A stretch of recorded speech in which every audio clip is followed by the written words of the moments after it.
You thought love would save you. You thought if you gave enough, stayed long enough, softened deep enough, she would see you. Stay with you. Fight for you. But somewhere between your devotion and her disinterest, something sacred inside you died. Not all at once. Slowly. Quietly. One compromise at a time. One apology for things you didn't do. One, it's okay when it wasn't.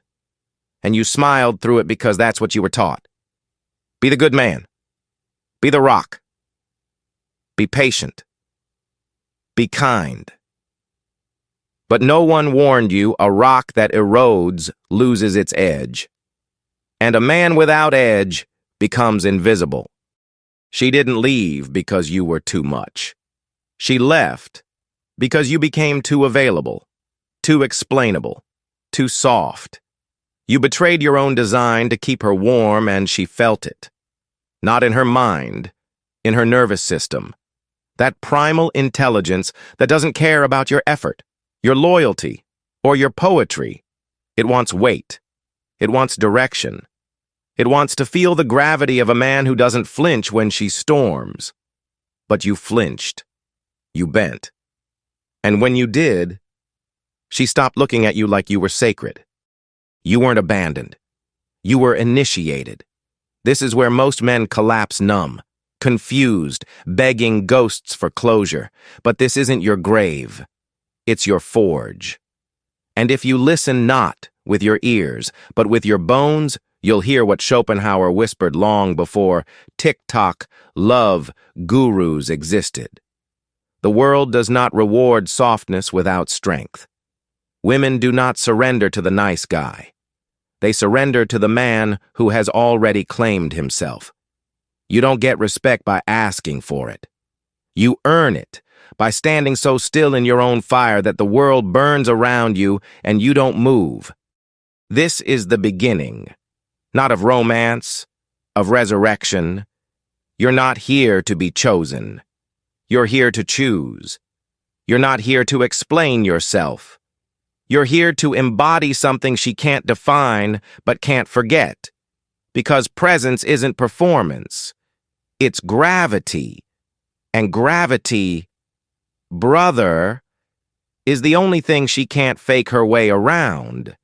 This is where you stop chasing and start remembering. You were never made to beg for love. You were made to command respect without raising your voice.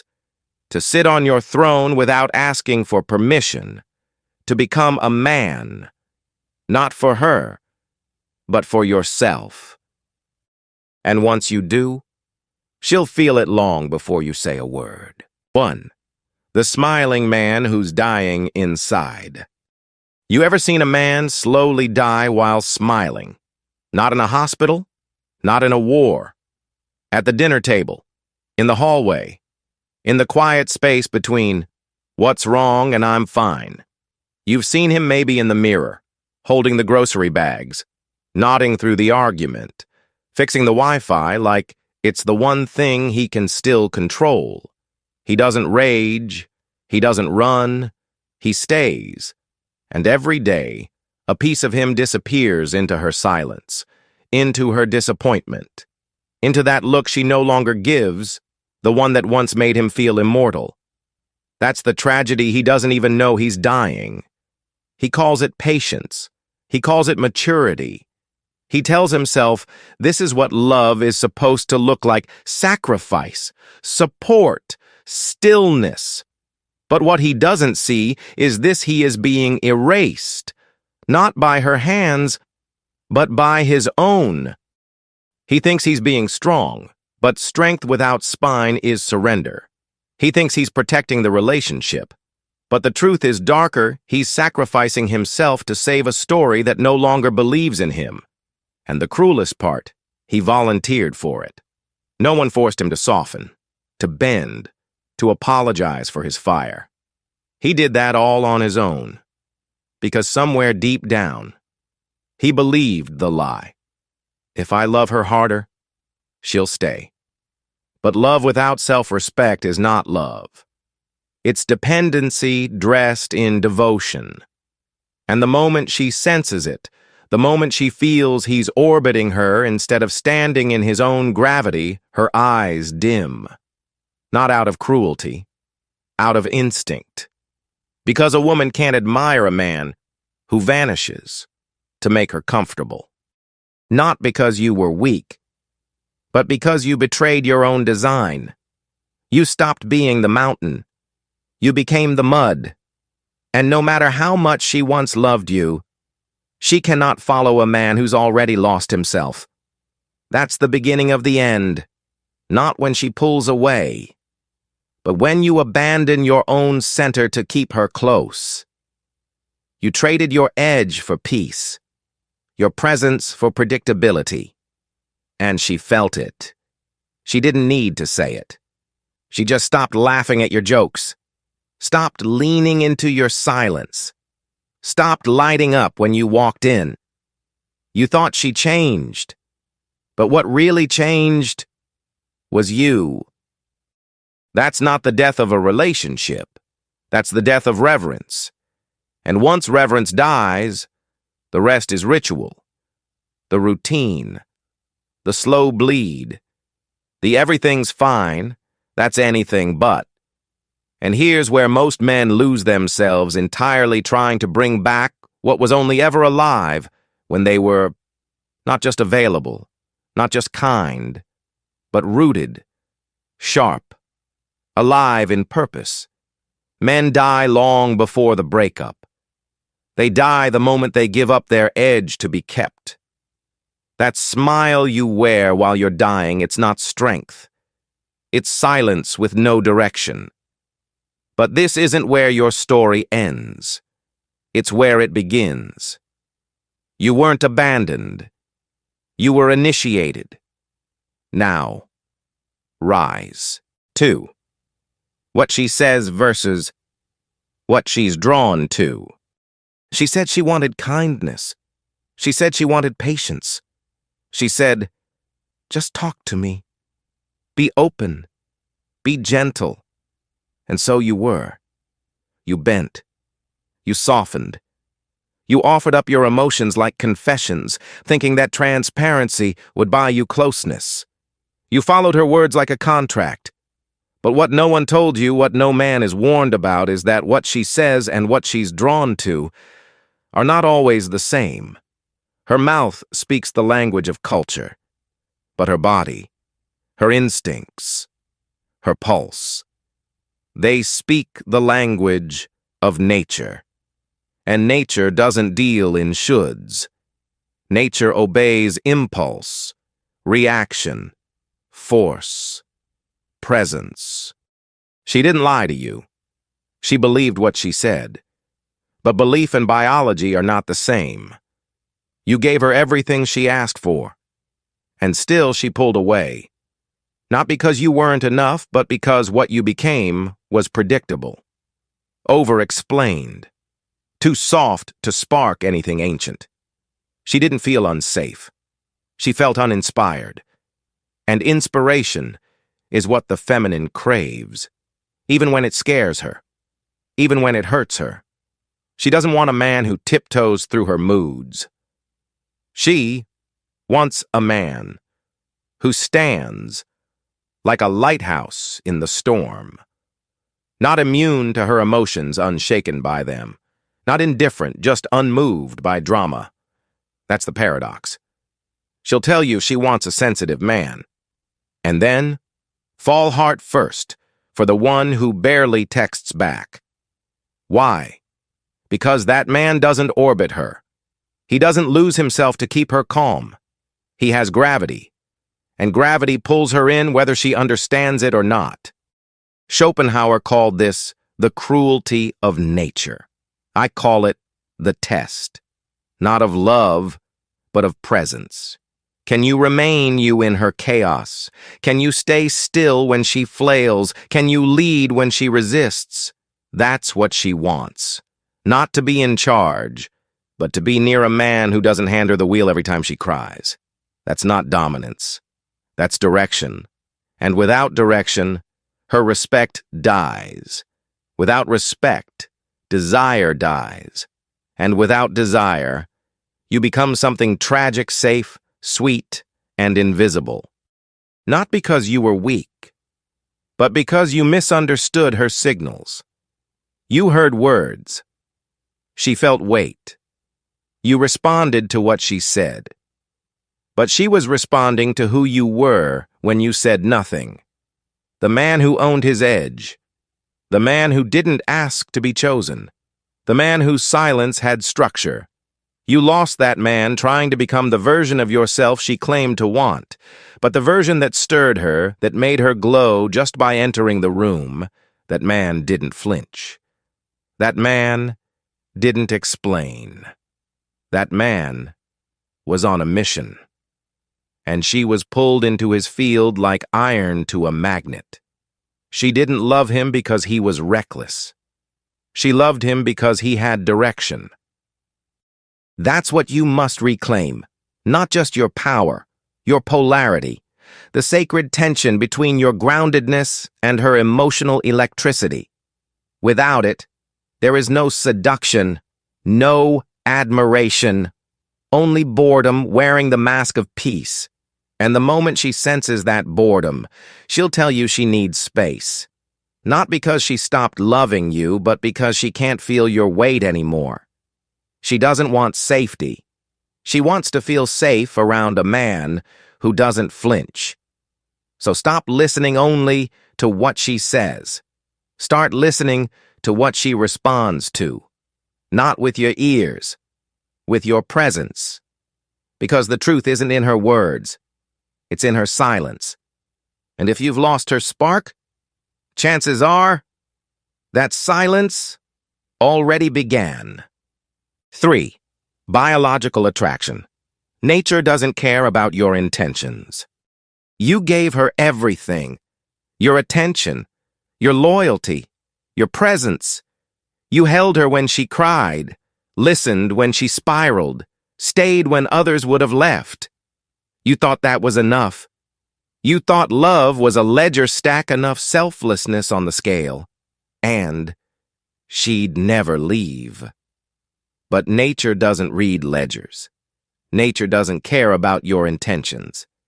It doesn't care that you remembered her favorite coffee, or that you showed up when her father was in the hospital. Nature is not sentimental. Nature is primal. And when it comes to attraction, it's ruthless. Schopenhauer saw this long before dating apps and therapy talk. He called it the will to life, the silent, unstoppable current beneath our words, our reasons, our vows. You can't romance your way around it. You can't logic it into fairness. Attraction isn't moral, it's biological. She doesn't choose who moves her. Her nervous system does. Her pupils dilate for presence, not politeness. Her body opens for direction, not deference. Her soul responds to gravity, not to a checklist of good intentions. That's what no one tells you. They hand you scripts.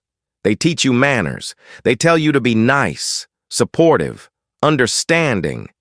But they never teach you how to carry weight, how to command space, how to hold your edge like a blade.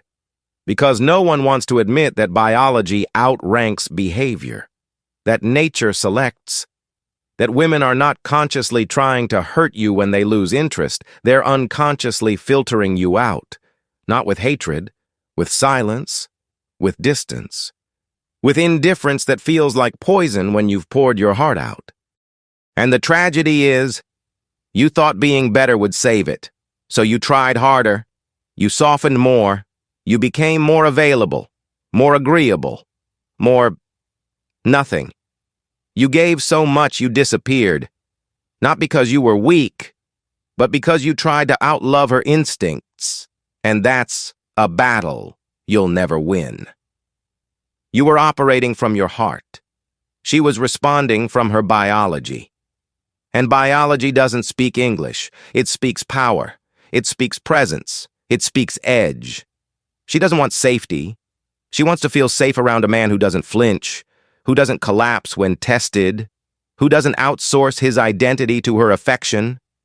That's not arrogance. That's structure. That's masculine gravity. And gravity is silent. It doesn't ask to be noticed. It doesn't beg to be felt. It just is, and she either orbits it or floats away. So if you've ever been ghosted after giving your all, if you've ever watched her drift while holding the weight of her world, understand this. It wasn't because you weren't good. It was because you stopped being solid, and she can't cling to a man who crumbles. You were born to carry fire, not extinguish it to keep her calm. Reclaim that, because the world may reward your effort, but nature only rewards your essence, and essence cannot be faked.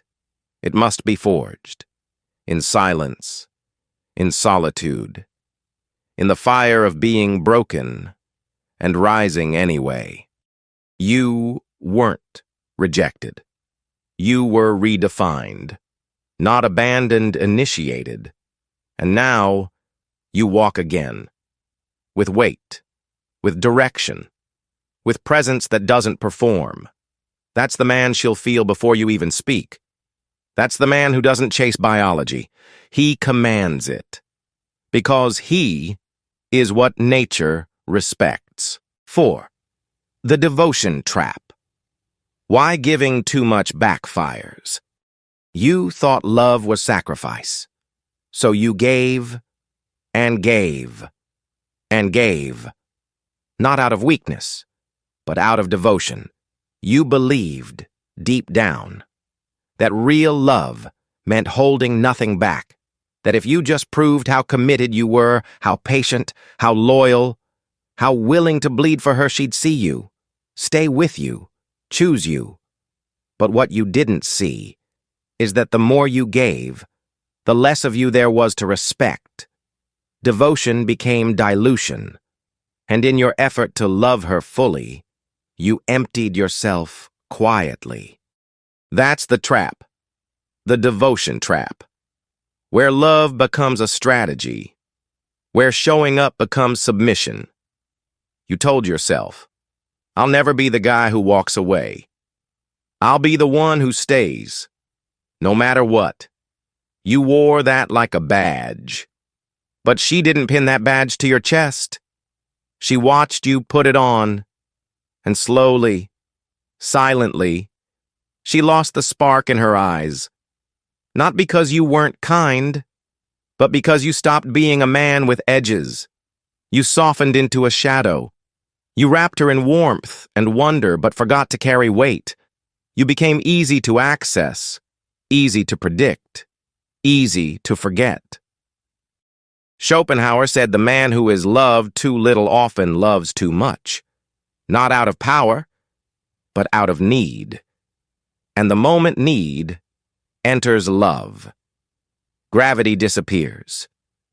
You can't pull her in while orbiting her approval. You can't hold space while collapsing to keep her close. Devotion, when detached from direction, doesn't make you irresistible. It makes you invisible. You lose polarity, you lose tension, you lose the fire. She doesn't feel moved. She feels smothered. And the most brutal part, you weren't wrong for loving her. You were wrong for abandoning yourself to do it. She didn't drift because your love was too big. She drifted because your presence became too small. You became the man who showed up for her but stopped standing for yourself. You turned your heart into a gift she didn't ask for, and then wondered why she stopped unwrapping it. She didn't want more of you. She wanted you, rooted and real, not reshaped to match her moods. Not because you were weak, but because you betrayed your own design. You gave until you were unrecognizable. You gave until she forgot what it felt like to admire you. And here's the quiet truth no one dares speak. What draws her in is not how much you give, but how deeply you hold. Your frame, your direction, your stillness. That's what she leans into. That's what keeps her wondering, feeling, reaching. Not your gifts, not your poems, not your tears. Devotion without discernment is destruction. Because when you give her everything, she has nothing left to feel toward. She doesn't want endless access. She wants earned intimacy. She doesn't want to carry your brokenness. She wants to feel your fire. And that fire cannot survive if you keep handing her the match every time she pulls away. So, reclaim it. Not in rage, in reverence.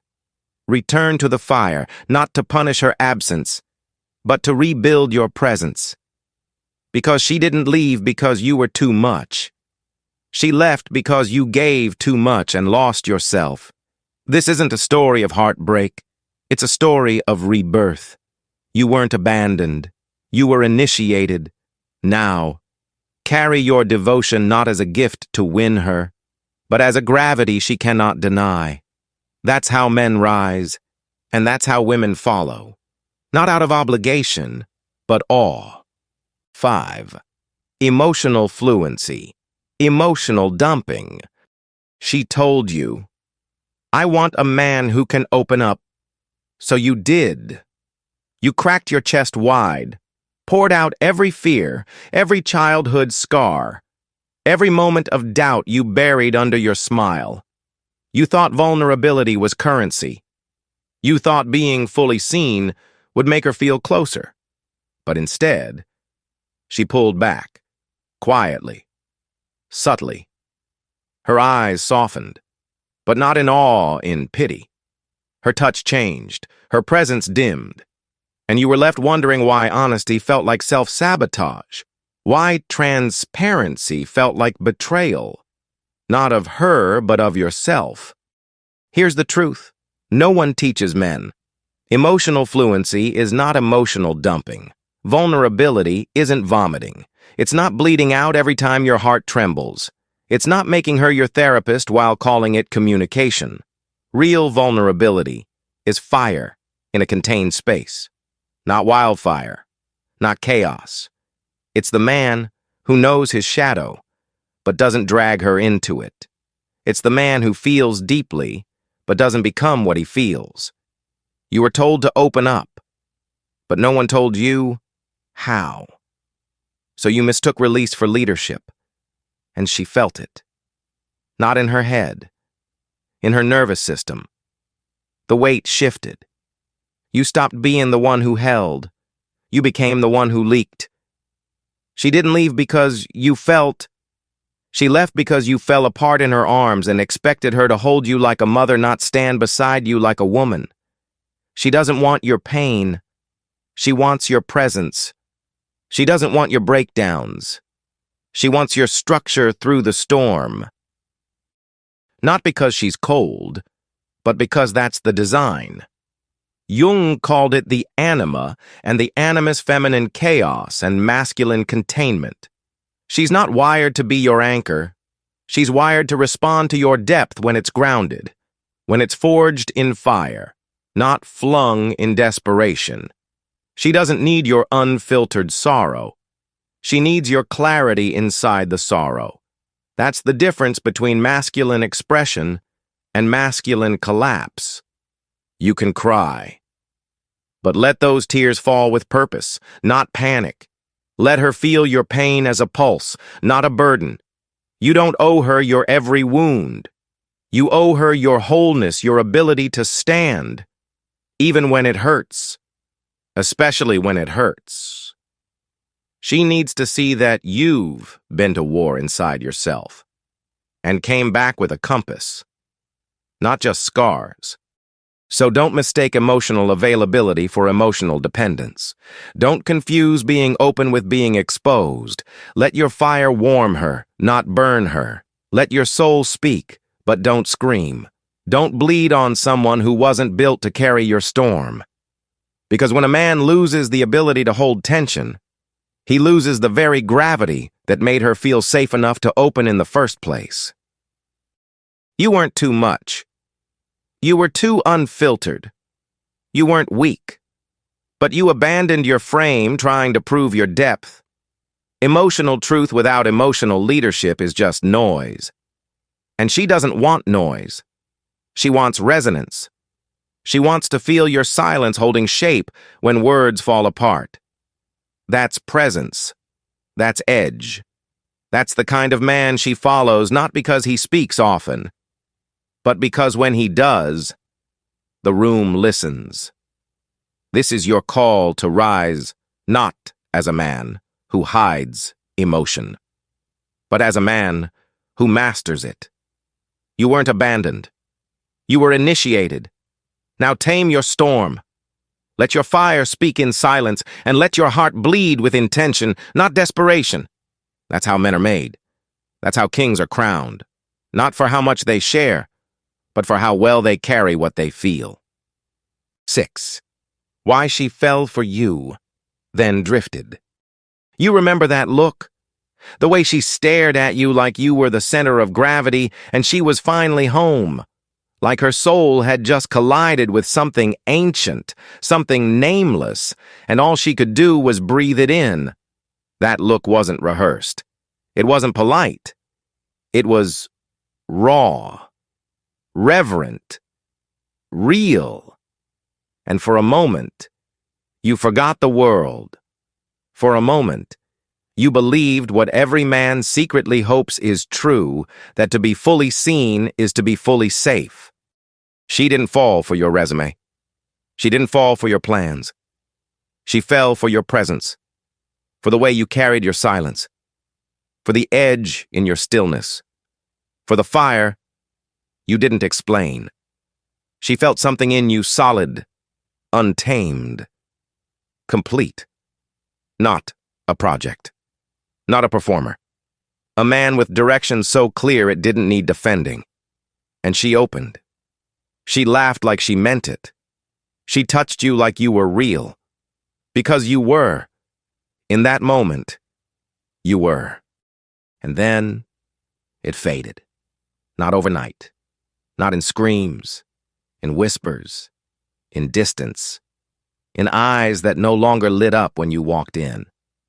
In affection that started to feel obligatory, in her body turning toward you, but her spirit drifting somewhere else. You asked what happened. You told her you'd do more, try harder, show up better.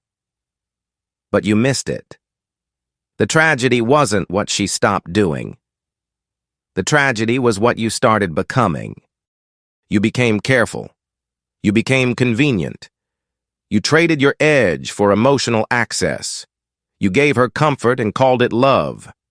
But what she admired was the man who didn't need her admiration to stand tall. The man who had fire, not just warmth. Direction, not just affection. You lost that man trying to keep her. You softened in the wrong places. You shrank where you should have stood. You turned your throne into a couch and wondered why she stopped sitting beside you. Not because you were weak, but because you betrayed your own design. You thought you could negotiate attraction with kindness. You thought vulnerability would revive the voltage. But you forgot what created the spark in the first place: your independence, your wholeness, your unapologetic presence. She didn't fall in love with the man who worshipped her. She fell in love with the man who invited her. The man who didn't chase, who didn't perform, who led not with force, but with quiet certainty. Jung said the unlived life of a man shows up in his dreams as shadows.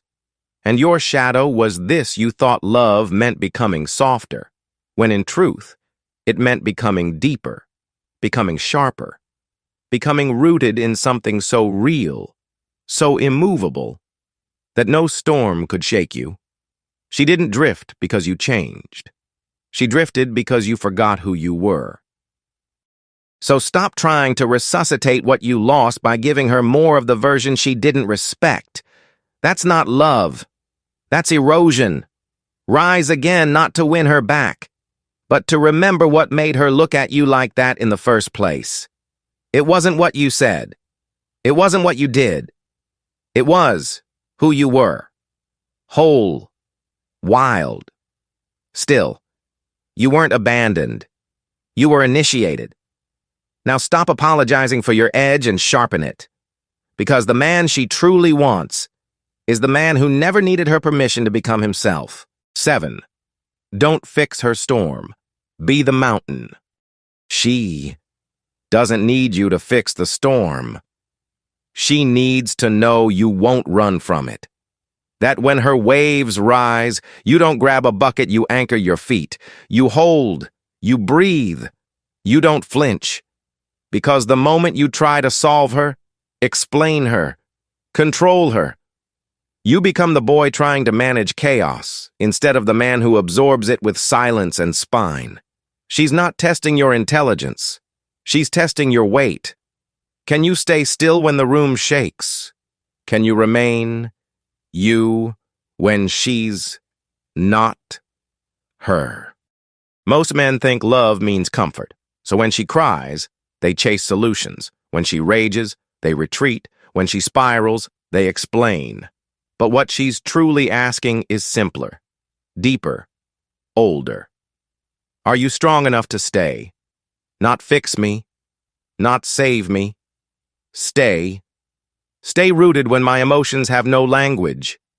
Stay calm when I'm fire. Stay sure when I forget who I am.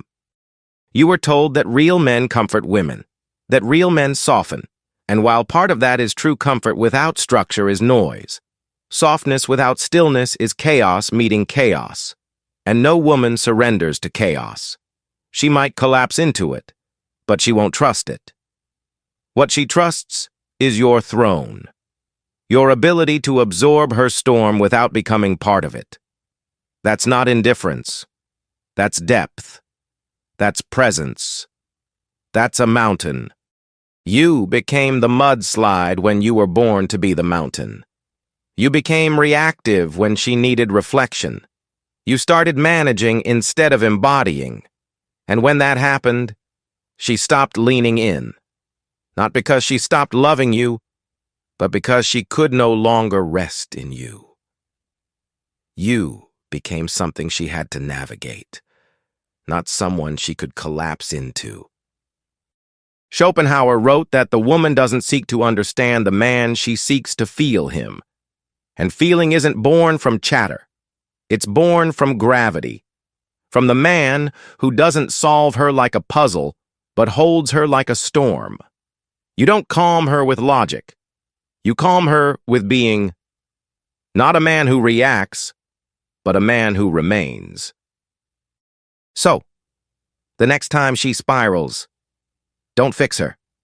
Don't flinch. Don't shrink. Breathe. Feel. Stand.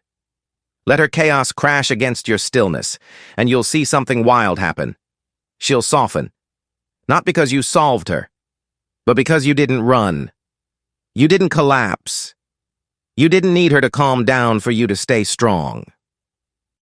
Not because you were cold, but because you were clear. She doesn't want to lead. She wants to trust. She wants to feel your weight and let go.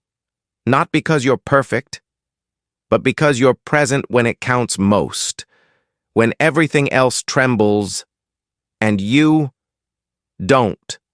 You weren't abandoned. You were initiated. And now, you rise not to silence her storms, but to become the man who no longer fears them. The mountain doesn't explain itself to the wind.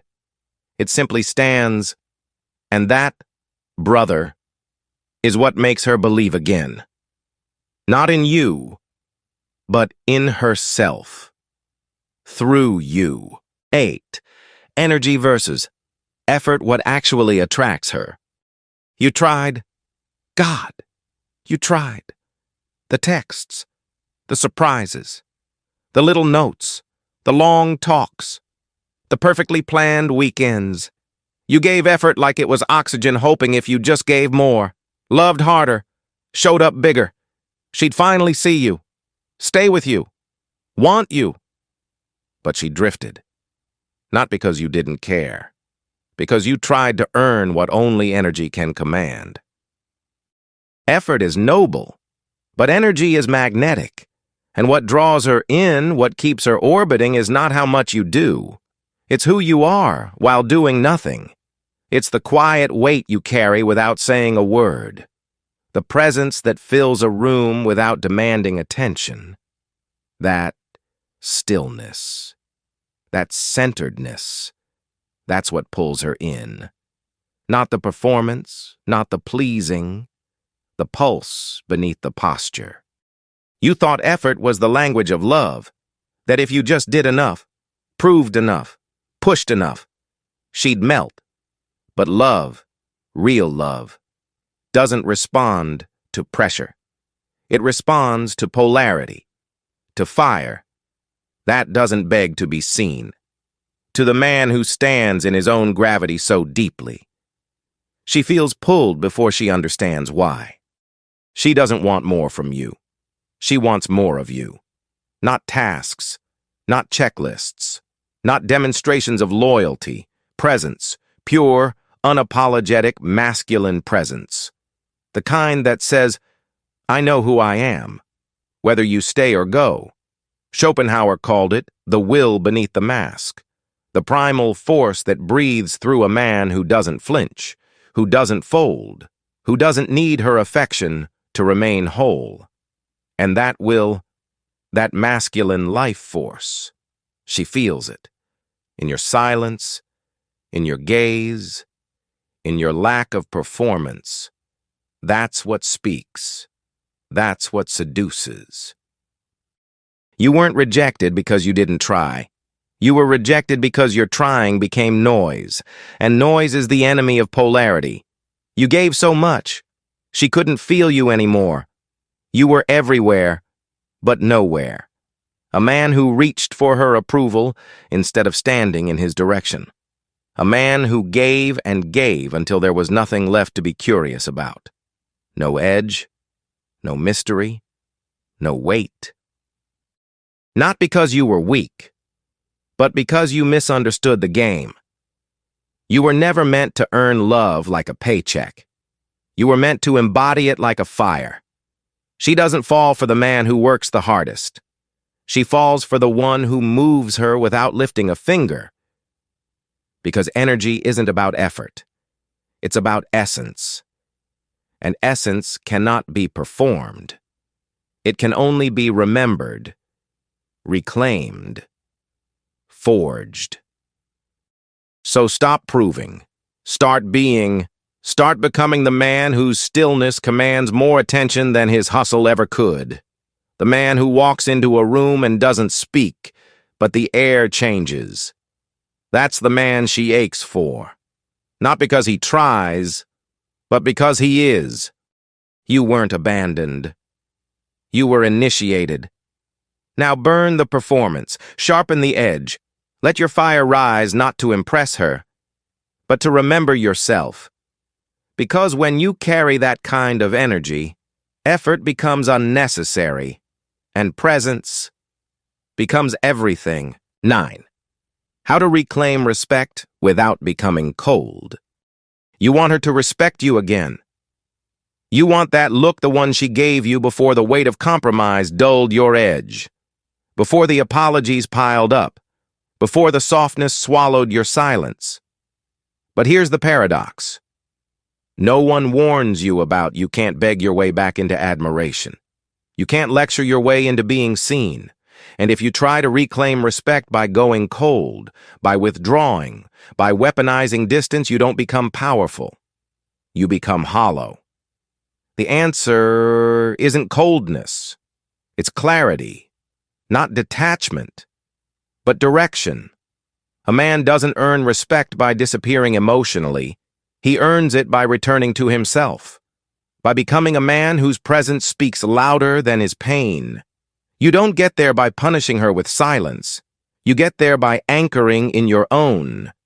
Because silence isn't absence when it carries weight. It becomes structure. Reclaiming respect starts with a vow not to her, but to yourself. A vow to never again abandon your edge for comfort. A vow to never again shrink just to be liked. A vow to never again let devotion drown out direction. She doesn't respect you because of how well you perform for her emotions. She respects you when you protect your own integrity, even in the heat of her chaos. Especially then. You became cold the last time because you were afraid to feel and still stand. This time, feel and stand. Let her emotion pass through you, not consume you. Let your words be few, but final. Let your presence be calm, but undeniable. That's the difference between the man who retreats and the man who reclaims. One escapes pain, the other becomes fire. Schopenhauer didn't say to become indifferent. He said to become untouchable, not unfeeling, but rooted. So rooted that storms can touch your surface, but never reach your core. And that kind of man, she can't look away from because he's not trying to be respected. He simply is. Because his direction doesn't ask for approval. So don't harden your heart. Harden your boundaries. Don't numb your soul. Sharpen your compass. And the next time she tries to pull you out of your frame, don't fight. Don't fix. Don't freeze. Just remain. And when she sees you no longer crumble under the weight of her moods, something ancient awakens in her admiration. You don't reclaim respect by becoming cruel. You reclaim it by becoming clear. Clear in your values, clear in your energy, clear in your stance. And when she sees that clarity, when she feels that grounded power humming beneath your silence, she'll follow again, not because you demanded it, but because your fire finally made her feel safe to. You weren't too emotional. You weren't too soft. You simply left the throne to sit at her feet. Now rise, not as punishment, as permission to be the man she can trust again. The man you can trust again. You weren't abandoned. You were initiated.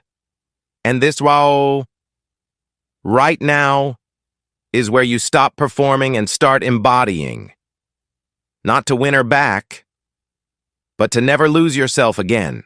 10. Initiation through heartbreak. Your resurrection begins now. This wasn't just heartbreak. It was initiation. You didn't lose her. You lost the illusion. The illusion that love alone would be enough. The illusion that effort could replace essence. That softness without strength would make you safe. That showing up, no matter how misaligned, would somehow make her stay. But the truth came for you, didn't it? Quietly, then all at once. In the way she stopped looking at you like you mattered. In the way your touch no longer lit her up. In the way you realized you gave everything but yourself.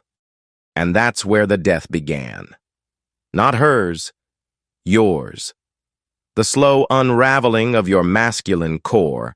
The slow erosion of your edge, traded for approval.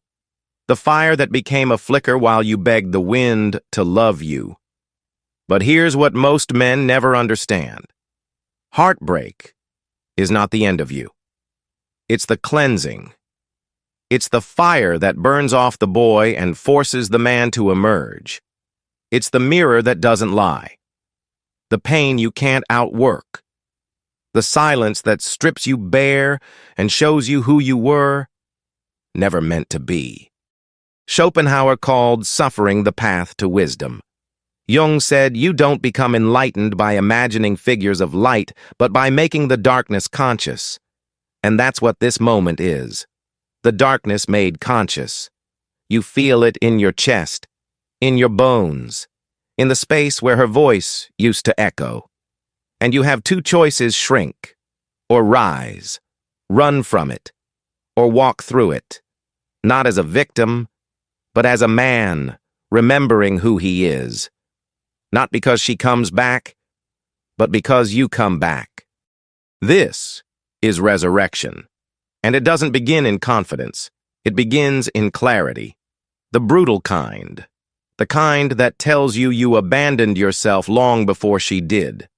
You stopped leading. You stopped standing. You stopped being the mountain. And now, you build again. From the ashes.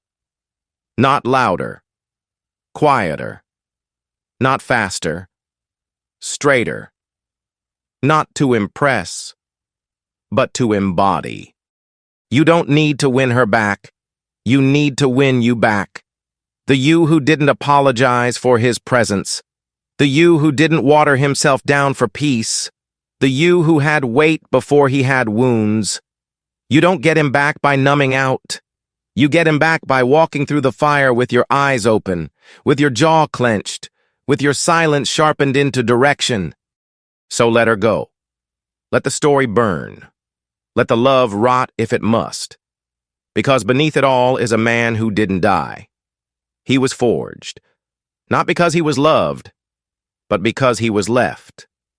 And in that leaving, he remembered his throne. You weren't abandoned. You were initiated. And this is your becoming. This is your silence turned into gravity. This is your weight returned to your spine. From here forward, you don't chase love, you command respect. From here forward, you don't explain your worth, you embody it. From here forward, you walk not toward her but toward legacy. She will either rise to meet the man you become or vanish in the shadow of your fire. Either way, you win, because this time, brother, you don't rise for her. You rise for you.